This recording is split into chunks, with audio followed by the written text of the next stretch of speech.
Shalom, selamat pagi jemaat dikasih Tuhan. Kembali kita berjumpa dalam renungan pagi. Mari pagi hari ini kembali saya mengajak kita semua untuk merenungkan firman Tuhan. Supaya dengan firman Tuhan hidup kita akan terus dibangun. Dan kita pun akan semakin bertumbuh, diteguhkan dan dikuatkan dalam iman dan pengharapan. Sebab firman Tuhan itulah kebenaran.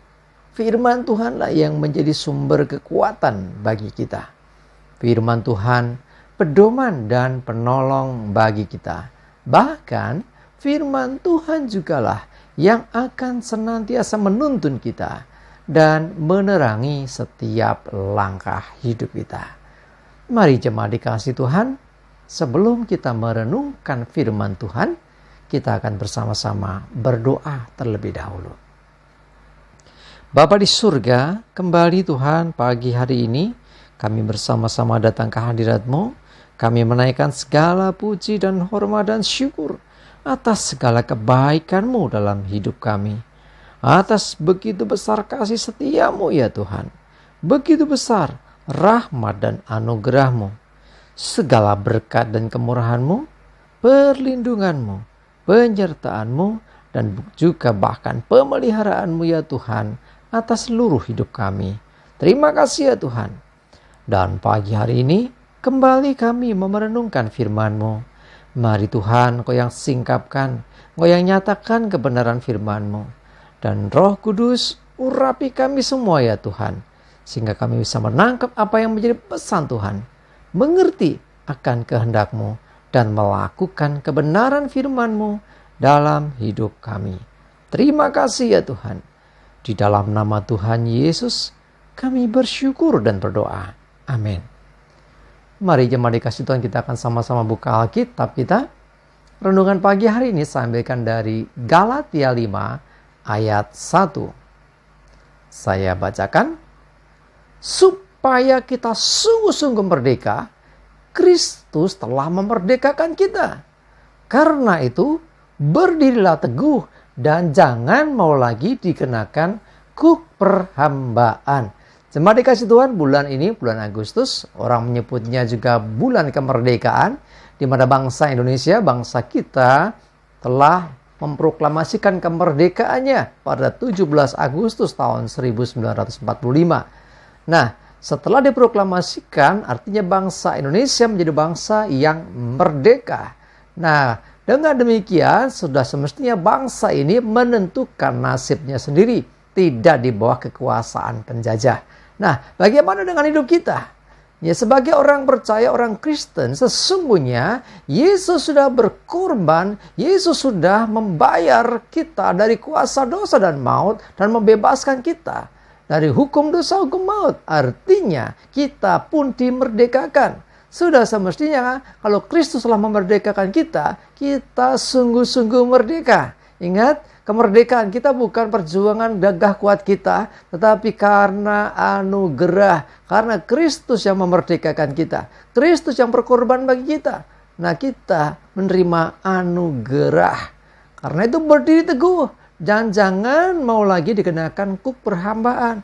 Kalau sudah merdeka, jangan mau lagi untuk engkau diperbudak dosa. Dulu punya kebiasaan buruk apa? Sekarang sudah merdeka dalam Kristus, semestinya kita tidak lagi melakukan dosa itu. Kalau dibujuk lagi, tolak. Tidak mau. Misalnya ya, dia sukanya istilahnya kleptomania. Suka ngambil barang orang misalnya. Nggak tahu dari dulu suka seperti itu. Begitu bertobat, harusnya kita nggak melakukan itu lagi. Tapi ada dorongan. Nah, dorongan itu dosa yang bergerak mencoba menyeret kita. Iblis mempengaruhi hidup kita. Katakan dengan tegas, aku bukan budakmu lagi. Aku hamba kebenaran. Aku hamba Kristus. Karena Kristus telah memerdekakan aku. Ya. Jadi ketika kita kok cenderung ingin berbuat dosa lagi, ya tetap biar dosa itu tolak dalam nama Yesus. Katakan bahwa engkau telah dimerdekakan oleh Kristus. Dengan cara apa Kristus memerdekakan kita? Dengan pengorbanan melalui Yesus Kristus di atas kayu salib, di mana darahnya tercurah. Itulah yang menjadi penebusan bagi kita untuk kita dari kuasa dosa dan maut. Nah, kalau kita sudah jadi merdeka, semestinya kita tidak lagi diperbudak dosa. Ya, jadi kalau ada bisikan berbuat dosa, bisikan atau berbuat jahat, kita harus tegas mengatakan, aku tidak mau. Ya, aku sudah dimerdekakan. Ya, jadi harus tegas. Jangan sampai dipikir-pikir, sekali-kali boleh. Hati-hati. Ya, ketika kita mengikuti bujuk rayu si iblis, maka yang terjadi kita menjadi budaknya. Karena kita manut dengan perintahnya. Seperti zaman dulu kan, Adam dan Hawa. Kalau orang mengatakan cuma masalah buah aja kok bisa jadi dosa. Bukan sekedar masalah buahnya. Yang jadi masalah adalah ketika Hawa dan juga tentunya Adam yang lebih mendengarkan dan mengikuti perkataan si ular tua atau iblis itu. Padahal Tuhan sudah mengingatkan, kenapa nggak mengikuti perkataan Tuhan, tapi lebih mengikuti perkataan si ular tua alias si iblis. Nah, dengan mengikuti itulah makanya manusia jadi budak dosa, jadi hamba dosa, bahkan sampai keturunannya. Nah, dengan demikian kita pun harus tegas sekarang. Ketika ada bujuk rayu iblis, jangan diikuti. Karena kalau kita mengikuti, hati-hati, kita bisa masuk perangkap dan kembali mengenakan kuk perhambaan. Hati-hati, kembali jadi budaknya dosa. Nah, kita sudah dimerdekakan. Kita harus berdiri teguh dan jangan mau lagi dikenakan kuk perhambaan.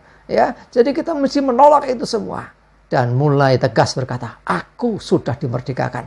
Aku jadi orang-orang yang merdeka. Kalau Kristus Yesus sudah memerdekakan, maka aku benar-benar merdeka. Ya, mari jemaat dikasih Tuhan, jangan mau lagi untuk berbuat dosa, jangan mau lagi untuk diperdayai. Ya, dosa itu banyak hal, dosa berbohong, dosa mencuri, dosa berzina, dosa ya macam-macam lah ya. Apapun dosa-dosa yang pernah kita lakukan di masa lalu, setelah kita dimerdekakan, kita jadi orang yang benar-benar merdeka. Berdiri teguh ketika dibujuk rayu untuk berbuat dosa lagi. Katakan dengan tegas, aku bukan budakmu lagi. Ya, aku bukan lagi hambamu. Ya, aku adalah hambanya Tuhan, hamba kebenaran. Ya, karena Kristus sudah memerdekakan hidupku. Ya, katakan dengan tegas dan mulailah hidup dalam kemenangan yang sejati. Amin. Kita berdoa. Tuhan, terima kasih. Kami bersyukur. Sungguh Engkau sudah memerdekakan kami. Dan kami benar-benar merdeka. Merdeka dari kuasa dosa, merdeka dari kuasa maut, merdeka dari perbudakan dosa. Sehingga kami tidak mau lagi Tuhan diperdayai, tidak mau lagi diperbudak, tidak mau lagi kami jadi hamba dosa.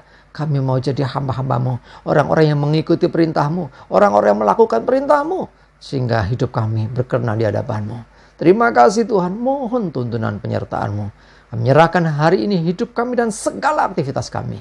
Jauhkan celaka dan mara bahaya. Damai sejahtera dan berkat-Mu ya Tuhan menyertai kami semua. Terima kasih ya Tuhan. Di dalam nama Tuhan Yesus kami bersyukur dan berdoa. Amin. Mari jemaat dikasih Tuhan, tetap semangat ya. Maju terus dalam iman dan pengharapan. Selamat beraktivitas. Tuhan Yesus memberkati kita semua. Amin.